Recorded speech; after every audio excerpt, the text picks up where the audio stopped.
तो पिछले वीडियो में आप बता रहे थे कि आपने मैरिज ब्यूरो में वो मीटिंग कराने वाला काम पकड़ लिया जी। फिर उसमें फिर क्या नई ओपनिंग कैसे निकली? नहीं, कुरियर का काम भी साथ में करता था मैं। अच्छा, कुरियर का साथ चल रहा था, ये एक्स्ट्रा काम एक्स्ट्रा हो गया जी। अच्छा, अब फिर मैंने एक लड़का भी रख लिया था साथ में, एक रोजगार भी क्रिएट कर दिया था, वो कुरियर मेरा बांटता भी था। अच्छा, आपने एक को और आगे नौकरी दे दी? एक और को नौकरी दे दी थी। फिर क्या हुआ आगे? और उसको मैंने वो नौकरी दी थी जो दिल्ली में उस समय बड़े बड़े ब्रांड नहीं देते थे। मैं यह है कि मैं तनख्वाह मैंने बहुत जबरदस्त दी है लोगों को, सैलरी मैंने बहुत अच्छी देता हूँ मैं। हाँ, तो क्या हुआ आगे? नई ओपनिंग कैसे निकली? नई ओपनिंग ऐसे निकली कि एक बार मैं पलथी मार के बैठा था वो मैरिज ब्यूरो में, मैं वो छांट रहा था, मतलब कुरियर एरिया वाइज कि अभी मैं निकलूंगा तो कौन सी नंबर की बस मिलेगी तो किधर का मैं बांटते हुए चला जाऊंगा। तो वहाँ एक सज्जन आए, ठीक है, मैं किसी कारणों से उनका नाम नहीं लूंगा, जी, वो एक सज्जन आए तो उन्होंने अपनी लड़की की शादी के लिए उनको दे रखा था प्रपोजल, और वो दोनों शायद मित्र भी थे, तो शायद खुराना जी ने उनसे पैसे नहीं लिए थे। तो बोला मेरी लड़की बड़ी होती जा रही है यार, खुराना तो ढूंढ नहीं रहा है, कैसे चलेगा यार, मैं तो तू पैसे ले ले मुझसे, मुझे पक्का पता तुझे पैसे नहीं मिले इसलिए तू सीरियस होकर मेरे लिए लड़की के लिए लड़का नहीं ढूंढ रहा है। हाँ, तो बोले कि नहीं ऐसी बात नहीं है, वो सब आपस में अपना बात कर रहे थे पंजाबी में। तो उसी पे इस दरमियान उन सज्जन के पास एक फोन आया, और मेरी कान हमेशा खड़ी रहती है दादा कुछ भी सुनने के लिए, मतलब लोगों की बी अ गुड लिसनर, कान आंख नाक अपने ये जो ऑर्गन्स है ना इनको हमेशा खुला रखो, पता नहीं अपॉर्चुनिटी कब आ जाएगी, अपॉर्चुनिटी को पहचानना सीखो। इन्होंने क्या कहा? मेरे कान हमेशा खुले रहते थे। फिर सब वो आपस में दो बात कर रहे थे, उनके पास फोन आया, जो उनके खुराना जी के जो मित्र थे जिनकी लड़की की शादी की बात थी, तो उन्होंने ये किया, तो फोन पे जो बात कर रहे थे मुझसे ये लगा कि वो किसी दूसरी पार्टी से बात कर रहे हैं जहां उनका कुछ प्रिंटिंग का काम वाम है, और उनका क्या था कुछ खाद बीज टाइप का नहीं होता है, सीड्स पैकिंग, वो कीटनाशक पैकिंग, ऐसे उनकी कुछ फैक्ट्री थी। तो उसके लिए वो रैपर प्रिंट कराते थे, रैपर कवर कार्टून वो प्रिंट कराते थे। तो शायद उनकी वो प्रिंटिंग प्रेस वाले से बात हो रही थी, और प्रिंटिंग प्रेस वाले ने कुछ बोला कि नहीं इस कोटेशन में नहीं होगा और ज़्यादा पैसे लगेंगे। तो इन्होंने फ़ोन पर बोला, जब फ़ोन काटा ना उससे खूब उन्होंने गुस्से में, मतलब हाई बीपी में आ गए। फ़ोन जब काटा तो बोला खुराना जी को, अरे खुराना जो साला एक बेटा होता ना ये दिन न देखने पड़ते, मैं ये काम संभालता, साले को प्रिंटिंग प्रेस ही डाल देता बेटे के लिए, और वो करता इनकी औकात दिखा देता। ये साले की प्रिंटिंग प्रेस चलती है 50% मेरे बिजनेस से, फिर भी देखो मुझ पे एक आ रहा है। मैंने चुपचाप सुना, फटाफट समेटा, वो बात किए, वो निकले। मैंने भी खुराना जी को बोला ठीक है खुराना अंकल मैं निकल रहा हूँ, और फटाफट मैं वो। आयु क्या थी इस समय लगभग? ये है 2005 की बात। उम्र 86, 14, 5, 19 साल जी। टाइमलाइन का भी ध्यान रखेंगे ना, 19 साल जी। तो हाँ 19 ही थी, 2005 की बात है। तो मैं उतरा, वो जा रहे थे, मैं दौड़ा गया, ठीक है। तो मुझे चूंकि समेटने में टाइम लग गया था ना, तो मैं दौड़ के गया। अच्छा, उनके ऑफिस तक कार नहीं है, उनकी कार लंबी थी, स्कोडा ऑक्टिविया उनकी कार थी उस जमाने में जी, लग्जरी सेडान थी। तो मेन रोड पे, मेन जो विकास मार्ग है जो ITO से करकरडुमा जाता है, उस रोड पे उनकी कार खड़ी थी। ड्राइवर ने मतलब बिल्कुल सोफर वाला ड्राइवर था, मतलब उजला रंग का दद्दा चप्पल, शॉफर था, हाँ ड्राइवर नहीं था, वो शॉफर था, हाँ। तो उसने फटाक से खोला, मुझे लगा अरे तो बड़े भौकाल वाले आदमी हैं। तो वो जाके बैठे, तो किसी वजह से वो शीशा ऊपर जा रहा था, उसी बीच में मैंने कहा कि 1 मिनट बात कर सकते हैं? उन्होंने कहा अरे तुम्हारी शक्ल जानी पहचानी लग रही है। उन्होंने बोला, मैंने कहा अभी तो हम खुराना जी के ऑफिस में। अच्छा उनके घर में 1-2 दफे गया था रोहिणी में, ठीक है। मैंने कहा अच्छा तुम ही तो कुरियर लेके आते हो ना। तो मुझे ध्यान नहीं था क्योंकि वो नहीं मिलते होंगे ना, उनकी पत्नी मिलती थी, तो मुझे नहीं पता था कि वो कौन से घर वाले हैं। तो उन्होंने बोला, मैंने उनको बोला कि आप एक बात बोल रहे थे ना कि एक बेटा अगर होता तो आप फैक्ट्री डाल लेते, तो बेटा से ही काम चलेगा या बेटे जैसा कोई बिल्कुल समर्पित आपको आदमी मिल जाए तो उससे भी चलेगा? मतलब कि बात को समझे नहीं। लेकिन देखिए उनका जो भी नाम था, मैं नाम किसी कारण से नहीं ले रहा हूं, उनको मैंने बोला कि ऐसा है कि मैं आप जो काम है ना प्रिंटिंग प्रेस वाला वो मैं कर लूंगा, आप मेरे जिम्मे पर आप वो प्रिंटिंग प्रेस खोल ही दो, मैं सब कर लूंगा। तो बोला कि मैं बहुत टैलेंटेड हूँ, तुमको क्या क्या आता है? मतलब कि मुझे जब दिल्ली आया था तो मुझे आता कुछ नहीं था, पर मुझे इतना पता है सीख लूंगा, मुझे आता कुछ नहीं था जी, पर उनको ये कॉन्फिडेंस था कि मुझे मैं सीख लूंगा। जी दादा जी। आपको अगर कुछ नहीं आता है ये प्रॉब्लम नहीं है, आप सीखना नहीं चाहते ये प्रॉब्लम है। काम ना आना कोई प्रॉब्लम नहीं है, सीखने के लिए तत्पर बनो यार। दुनिया में ऐसी कौन सी चीज है जो सीखी नहीं जा सकती। तो इन्होंने कहा मुझे आती नहीं है प्रिंटिंग प्रेस चलानी, पर मैं सीख लूंगा। फिर आगे क्या हुआ? See these are the lessons from this video. हम ये वीडियो आज के यूथ के लिए बना रहे हैं जो बेरोजगारी का रोना रोते हैं। मैं काम सीख लूंगा, ये कॉन्फिडेंस रखिए। साहिल भाई फिर क्या हुआ? तो उन्होंने बोला कि क्या सीख रखे हो? मैंने बोला कि मैं दिल्ली की गली गली जानता हूं, ऐसा कोई ऑटो टैक्सी वाला ना होगा जो किसी जगह से किसी जगह मुझसे पहले पहुंच के दिखा दे। तो उनको इसके बाद शायद चुभ गई, तो उन्होंने अपना विजिटिंग कार्ड निकाला और बोला कि ये लो, ये मेरा ऑफिस है, मेरे ड्राइवर से पहले पहुंच के दिखाओ, मैं वहीं जा रहा हूं। मैंने मन ही मन सोचा कि यार मैंने ये बोला था कि मैं पहले पहुंच जाऊंगा, तो आपके जैसी व्हीकल होगी तो पहुंच पाऊंगा ना। पर पता कोई बात नहीं, क्या पता भगवान को जैसे मंजूर हो। मैंने लिया, और चूंकि उनका इस पार था, मतलब उनका जो डायरेक्शन था दादा। खोलिए, खोल दीजिए, कोई नहीं, कोई somebody is on the doorbell। आप एक मिनट इसको मुझे दीजिए, ये खोल दीजिए ना, नेहा कर लेगी ये सब अच्छा काम। हाँ, मैं गेट हाँ, ये गेट खोल दीजिए, लेट नेहा हैंडल। हाँ कोई नहीं, आप अपना काम जारी रखिए, हम आपको जेल में थोड़ी ना बंद करेंगे, प्लीज। हाँ, तो रिकॉर्डिंग की वजह से पूरा परिवार भी तो डिस्टर्ब रहता है। लोग कहते हैं वीडियो नहीं बनाते हो, अरे भैया बहुत कुछ और भी तो देखना पड़ता है। हाँ तो दादा फिर ऐसा, हाँ मैं, हाँ तो वो इस पार थे, आप उस पार थे। उनका डायरेक्शन जो था वो था उधर माने उधर, मतलब प्रीति विहार जाने सड़क। हाँ आए मुझे पता था कि इनको यूटर्न लेके ही आना है, ये जाएंगे तो आईटी होके ही आजादपुर का पता था उनका, आजादपुर का तो मैंने बोला कि इनके लिए कार इनका यूटर्न मारेगा, अब मैं तो जंप मारूंगा डिवाइडर, मैं उस पार। तो मुझे अगर उनके पास कुछ एडवांटेज है, जी जी जी, अगर उनके पास सर की क्लास अंदर ही लगवा दो, ठीक है डॉक्टर साहब, हम आते हैं जी।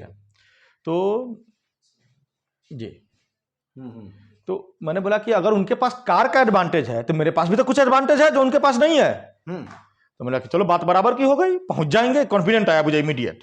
तो सही में उनका ड्राइवर उधर जाने लगा, मैंने उधर ध्यान ही नहीं दिया।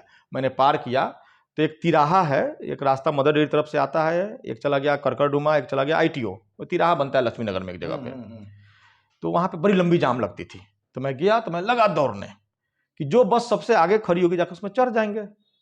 तो संजोग से मैं वहां गया, तब तक उधर से एक बस आ रही थी, 740 नंबर बस, मुझे अच्छे से याद है। तो मैं उसमें चढ़ गया। मुझे ये नहीं, मैंने ध्यान, बस का नंबर मुझे सारे पता थे, कौन कहाँ जाते हैं सब पता था, पर मुझे भी पता था कि ये मेरे रास्ते में 5-10% से ज़्यादा एरिया नहीं, बस जमुना पार करा देगा। मैंने जमुना पार किया, दिल्ली सचिवालय के स्टॉप पे मैं खुद के उतर गया और लगा मैं दौड़ने, क्योंकि आईटीओ से सीधी चली जाती, मुझे रिंग रोड पकड़ के राइट जाना था। तो मैं गया, तो वहां पे फिर एक 39 नंबर बस मिली मुझे। 39 तो और मुझसे मुश्किल से 1 से 2% एरिया को कवर कर पाती। तो मैं उसमें गया, बस आईजी स्टेडियम का बाउंड्री कवर करते, बस हॉपिंग करते हुए इससे कूदा, हाँ इससे कूदा, रेड लाइट पे गए। जिस भी रेड लाइट पे जाता था तो पहले जो पीछे बस लगी हुई थी उसमें मैं होता था, कूदता था, दौड़ हर करके रेड लाइट पे बस जंप कर रहे थे। हर भले वो बस जा रही है Azadpur. To cut the story short, ये पहुंच गए।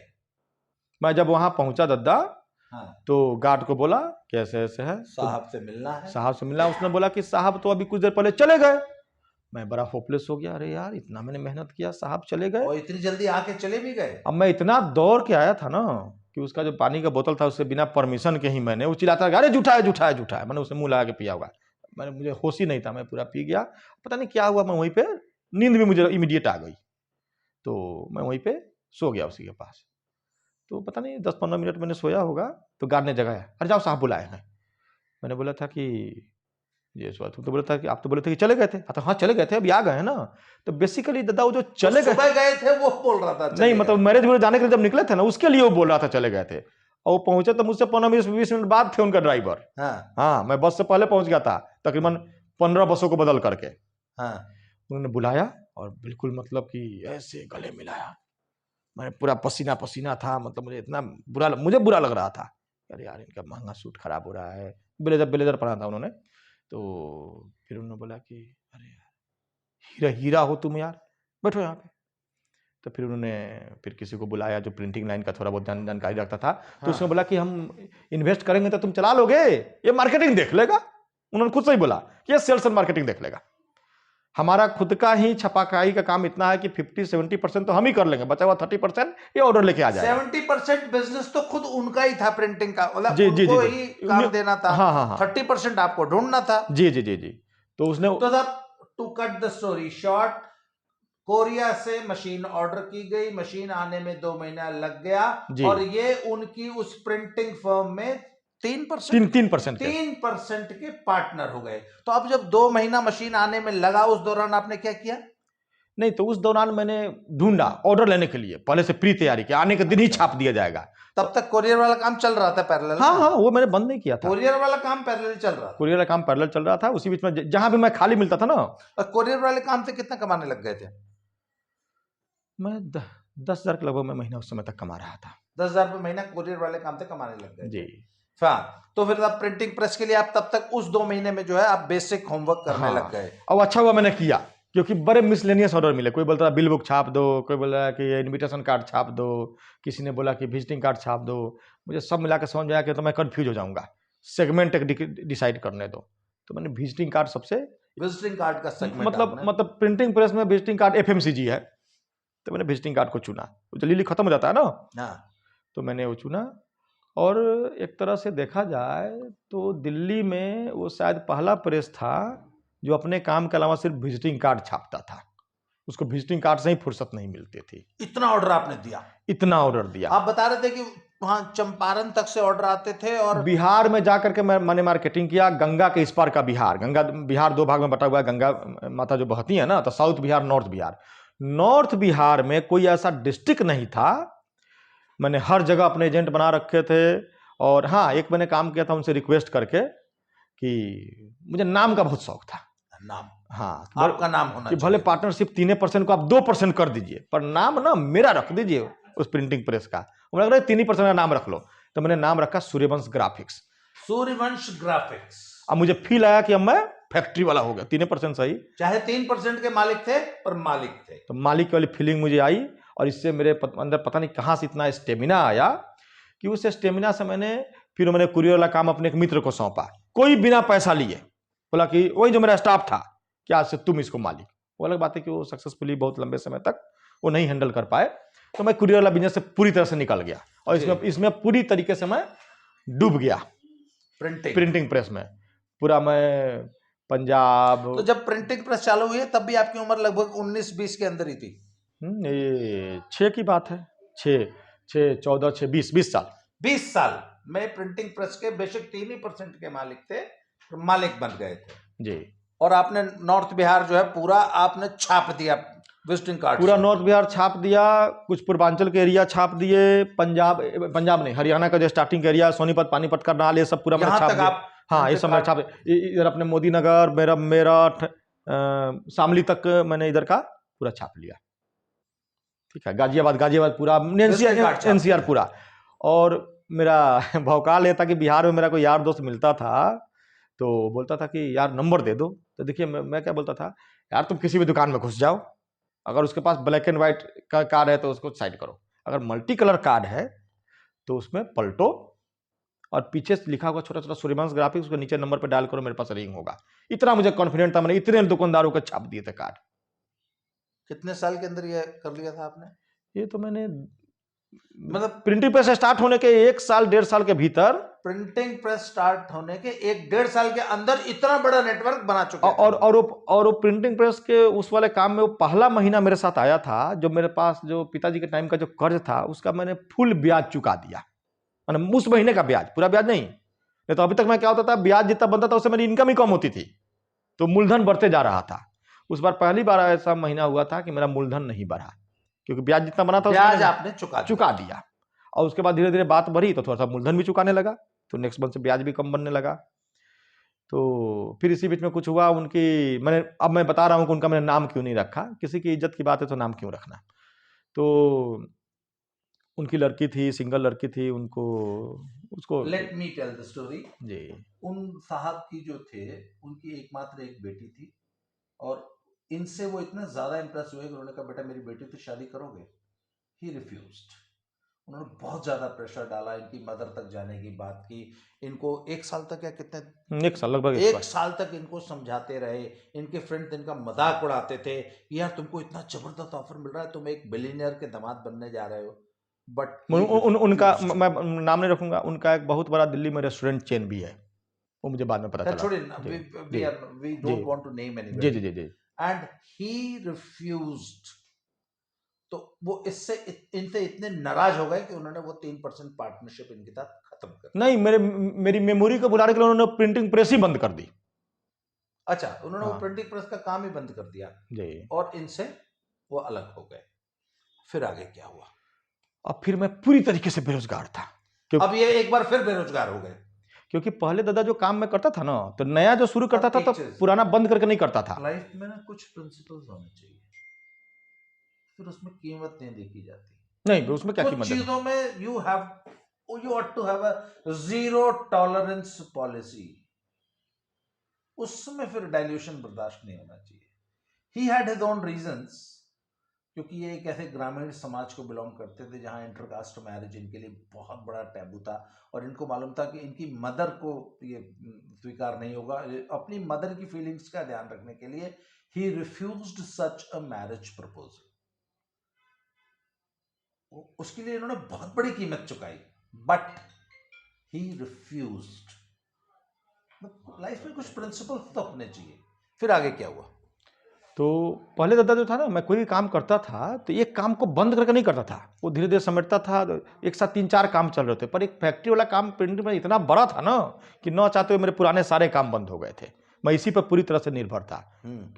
तो जब ये पार्टनरशिप टूटी तो मेरे पास तो बिल्कुल मैं फिर से आ गया।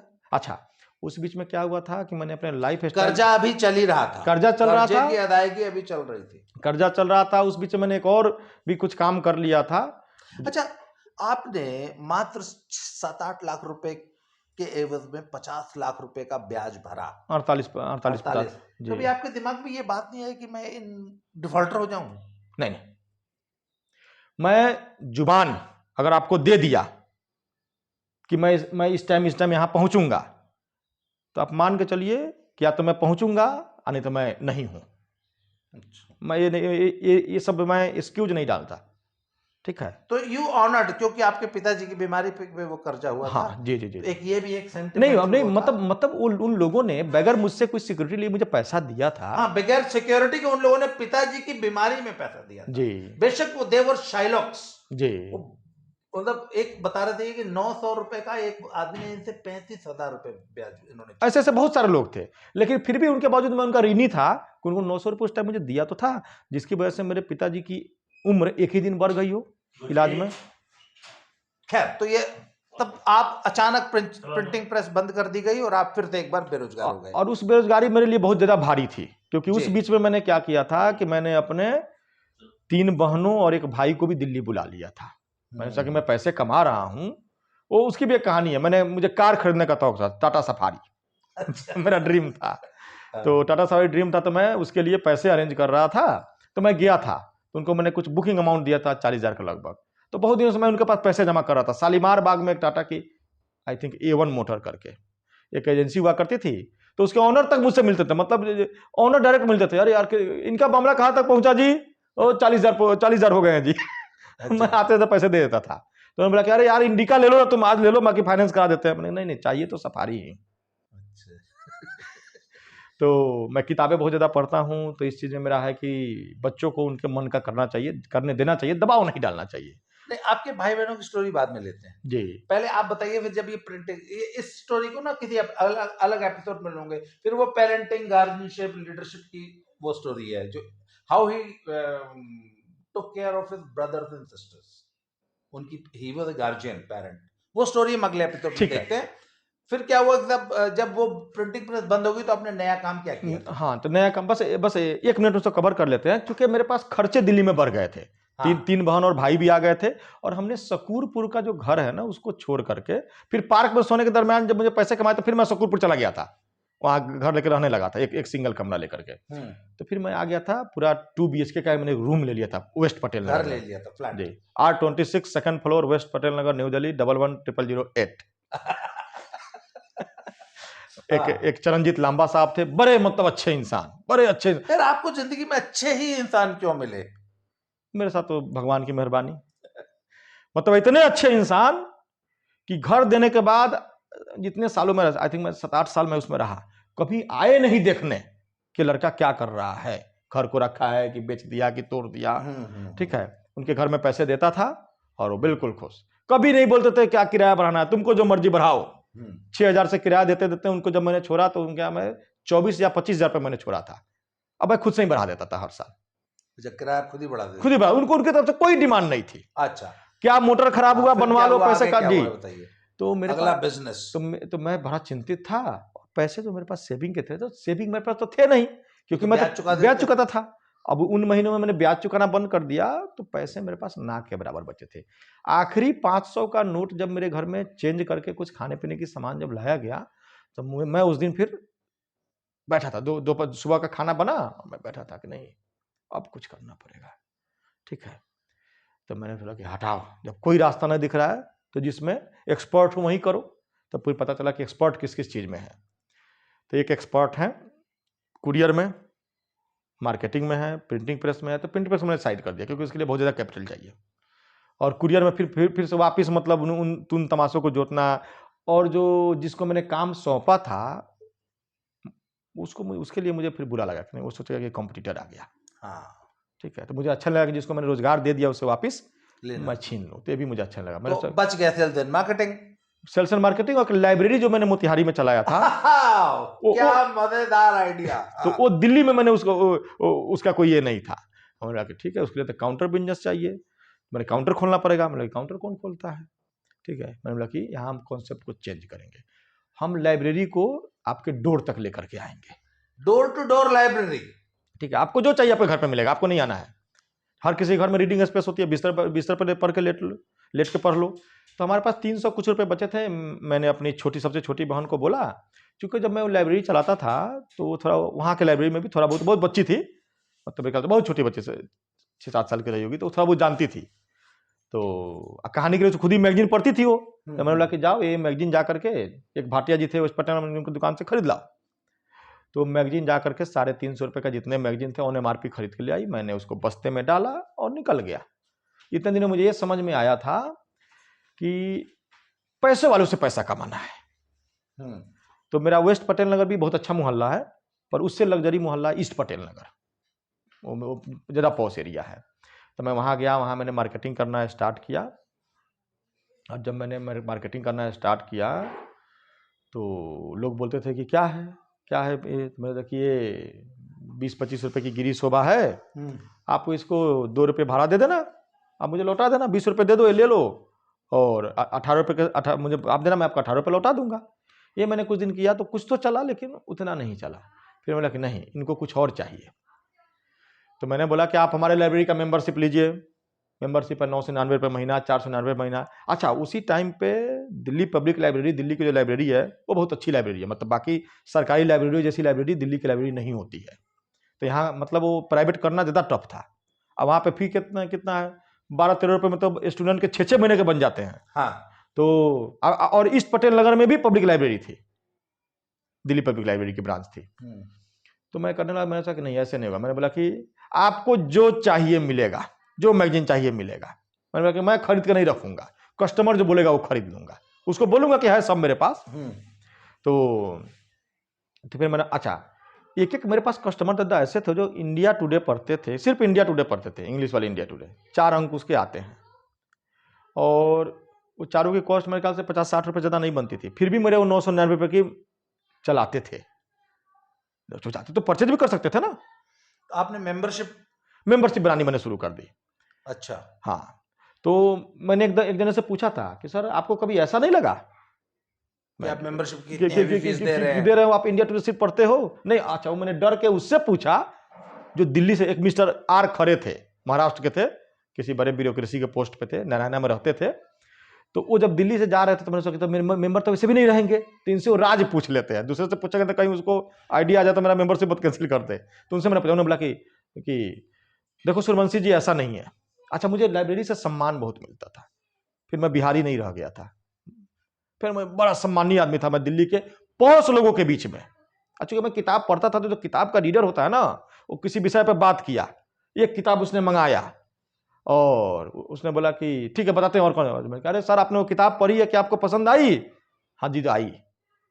ये गूगल तो मिलता जुलता चॉइस आज ना डिसाइड करते हैं कि आपने लिया तो भी ले सकते हैं।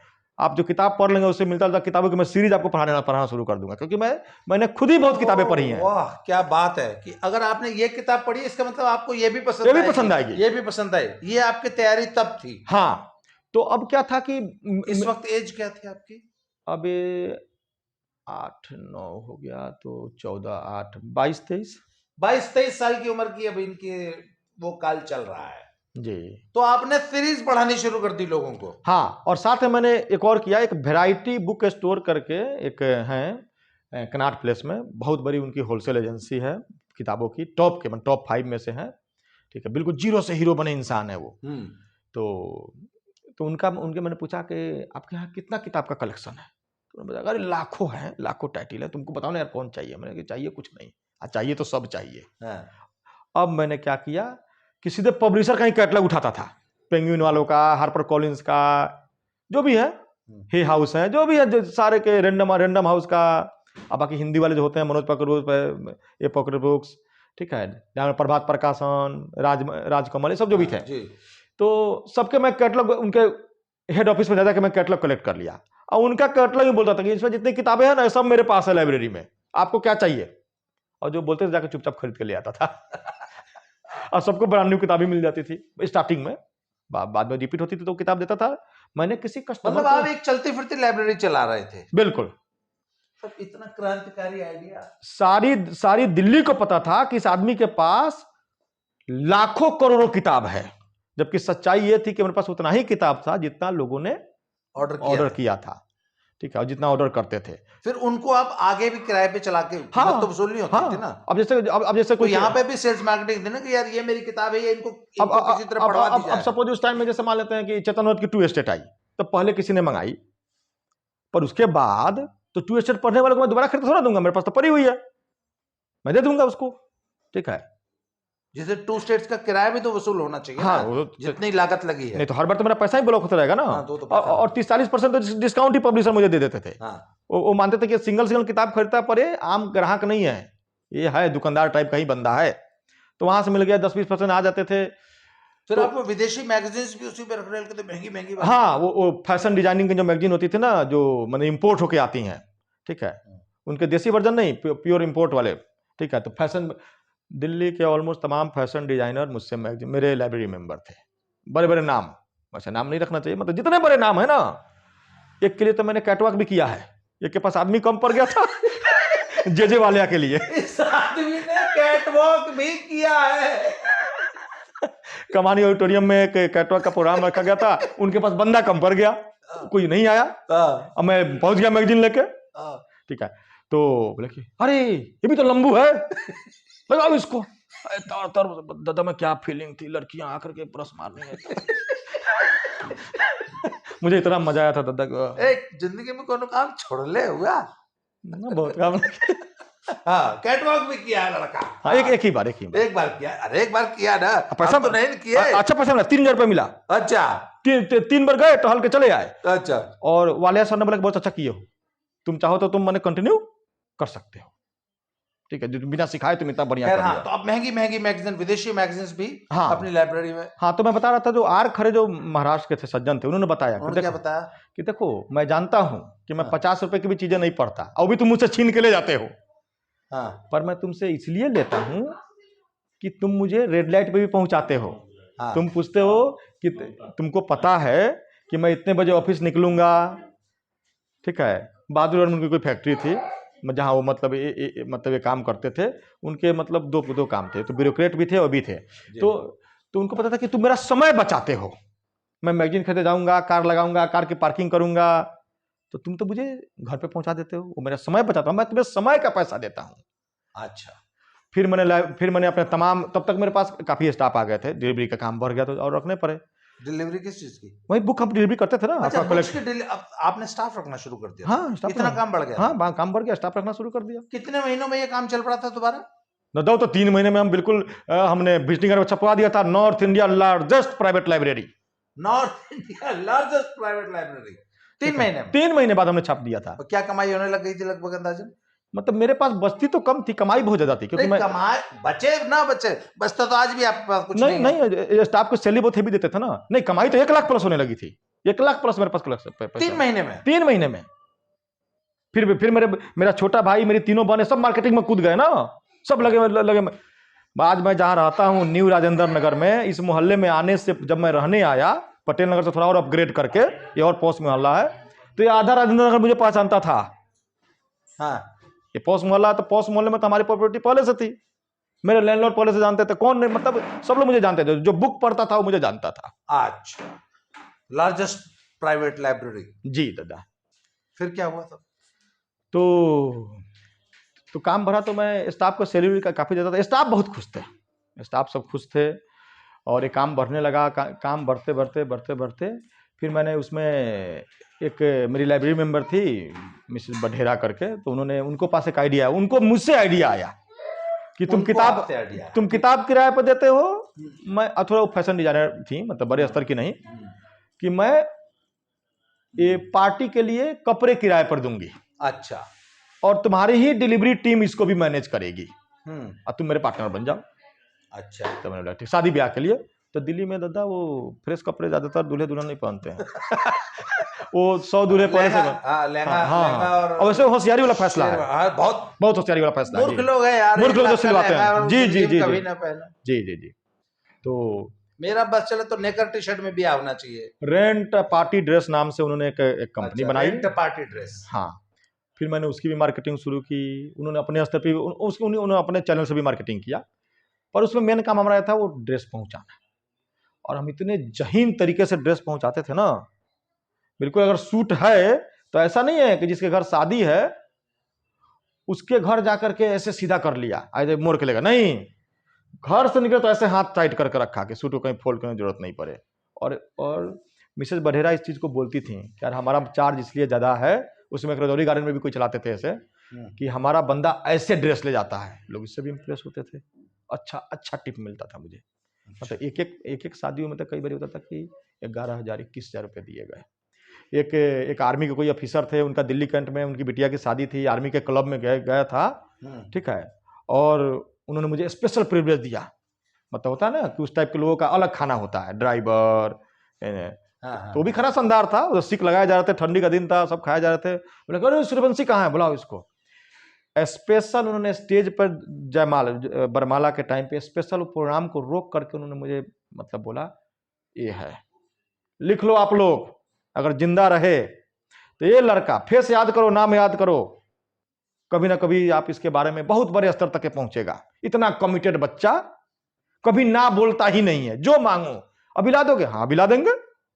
कभी ये नहीं बोला कि रात के 2 बज रहे हैं, 3 बज रहे हैं, कैसे लाओगे।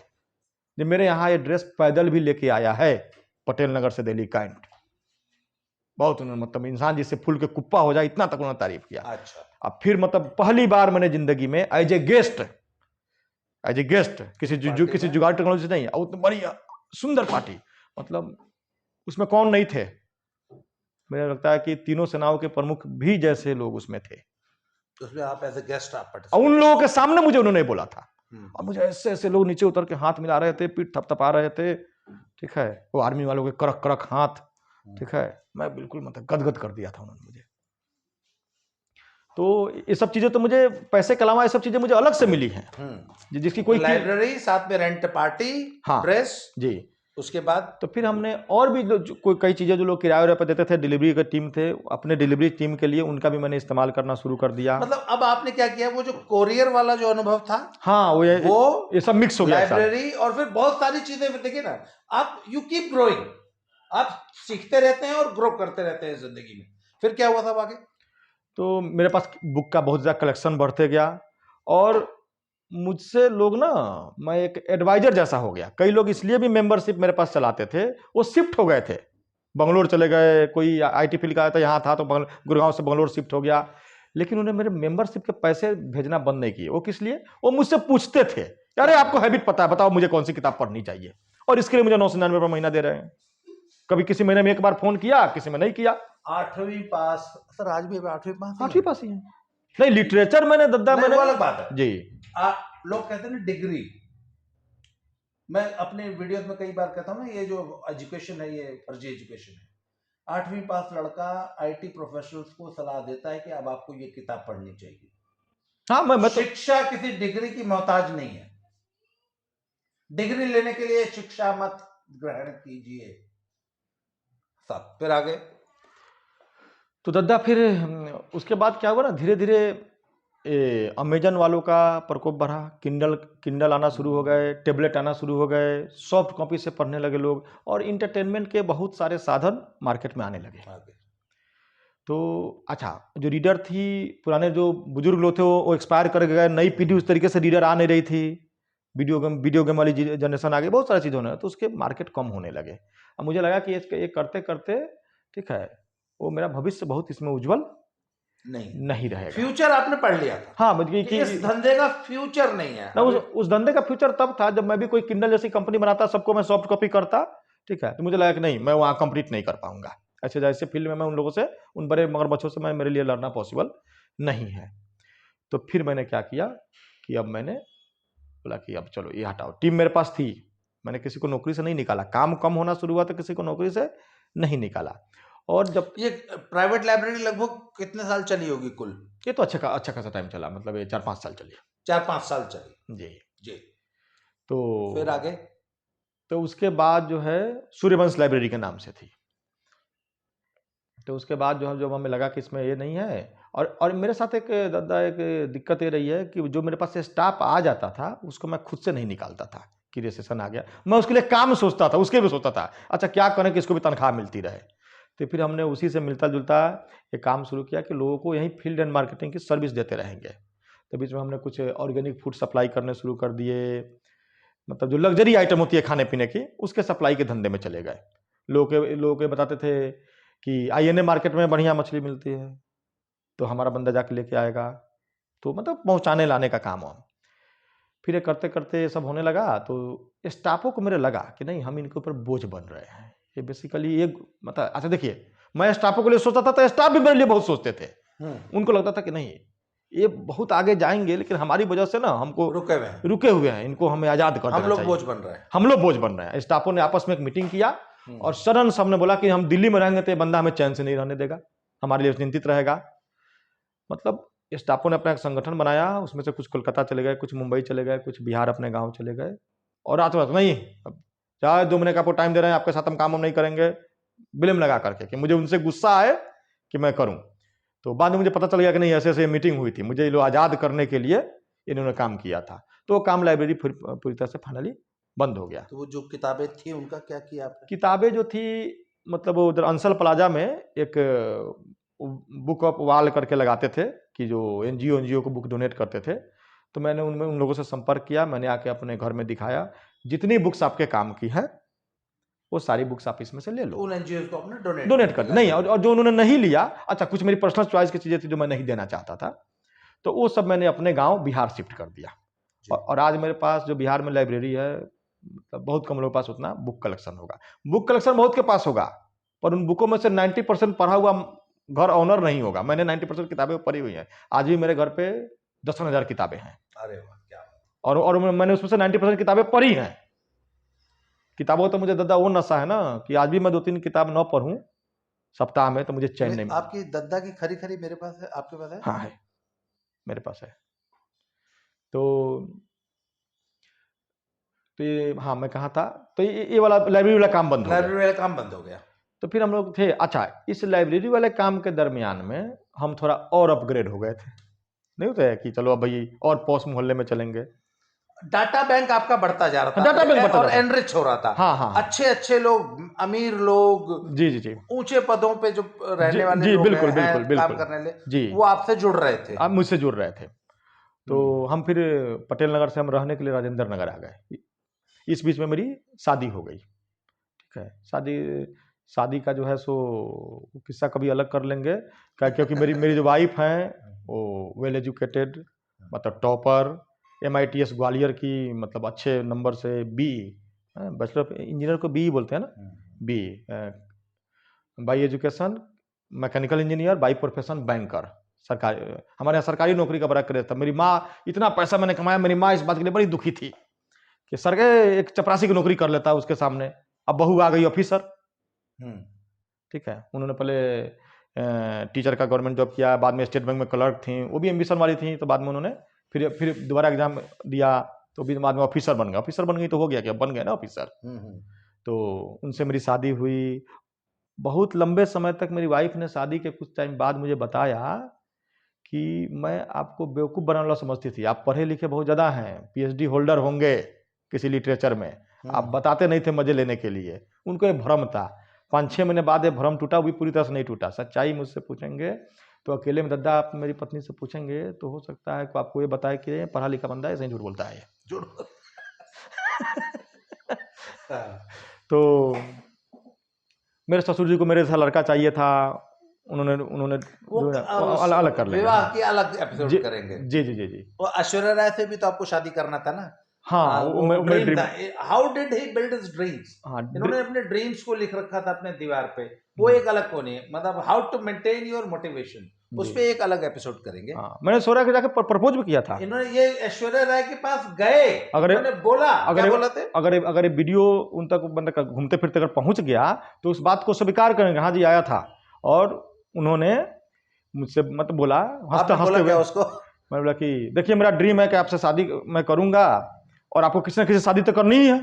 ठीक है, मैं लंबा हूं ही, तो ऐसी मैचिंग कोई खराब होगी नहीं। बड़ा सीरियस बोला था। आसपास उनके सारे लोग हंस रहे थे। ठीक है, तो लेकिन उस लेडी ने बुरा नहीं माना। क्या बोली? उन्होंने बड़ी मोटिवेशन वाली बात बताई कि देखो मेरा तो मेकअप का ही खर्चा इतना है। मैंने बताया कितना कमाते हो? मैंने कहा कि कमाते भी जितना है, पर शादी के टाइम तक 1 लाख रुपया तो पक्का मैं महीना कमाने लगूंगा। अच्छा, मुझे क्या लगता था 1 लाख रुपया महीना बहुत ज्यादा होता है। अच्छा। क्या बोली? तो बोली कि नहीं, आपको थोड़ा ज्यादा कमाना पड़ेगा। ठीक है, और आप बोल रहे हो जो मिसमैच नहीं है हाइट के हिसाब से, बट मिसमैच है, मैं आपसे 12 साल बड़ी हूँ। उन्होंने सबसे मुझे डेट ऑफ बर्थ पूछा, आपका डेट ऑफ बर्थ। मैंने बोला कि 4 मार्च 86। उन्होंने बोला कि मैं आपसे 12। कहाँ की बात है ये? मुंबई की। मैं मुंबई ढूंढते चला गया था। दादा मैं जब पैसे कमाता था ना, तो मैंने वो शौक किया ना जो करोड़पति लोग नहीं किए। मैंने पता लगाया भारत का सबसे महंगा होटल कौन सा है, तो किसी ने बताया ताज मुंबई। मैंने उसमें सबसे महंगा स्वीट कौन सा है, मैंने 42,000 रुपया पे करके मैं एक जाहिरा गेस्ट हाउस में रहता था, 100 रुपया रोज पर। 5 दिन के लिए मैं मुंबई गया था। ठीक है, और मैंने जाकर के कोई मेरा पैसा अटका हुआ था फिर सेल्स मार्केटिंग का, तो मुझे पैसे मिले। मैंने चलो ये शौक पूरा कर लेते हैं एक ही दिन सही। तो अच्छा, फिर आगे ऐश्वर्या के पास पहुंच गए? हाँ, ऐश्वर्या के पास पहुंच गया। उनको मैंने जाकर के बात बोला। उन्होंने बोला कि मैं तो अपना मैं बिल्कुल लाइट में, मैं अपने लिए देख रही हूँ, आप तो डिसाइड करके बैठे हो। तो आप जो है सो मेरे खर्चे उठाने लायक आप पैसे कमाओ, फिर मिलते हैं। अच्छा, बात बोल के चली गई। ठीक है, हाँ। बाद में उनके बाद उनकी एक मूवी आई। अब मुझे लगा कि उस मूवी के स्क्रिप्ट को उन्होंने शायद मेरे हिसाब से डिजाइन किया। रेनकोट उनकी एक मूवी आई, और उसमें बिहारी लड़के का नाम मनोज मेरा घरेलू नाम है।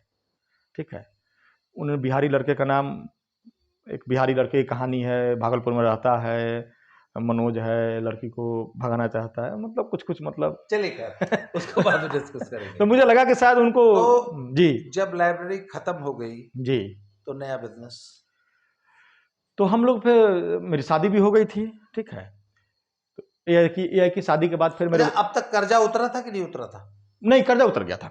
कर्जा तो मेरा 2010 में उतर गया था। जब कर्जा 2010 में उतर गया तो फिर मैंने पैसे सेव करके एक बहन की शादी कर दी, अपने से छोटी बहन की। अब मैंने 48-50 लाख रुपया उन्होंने ब्याज चुका दिया, धन चुकाया है। जी जी जी जी।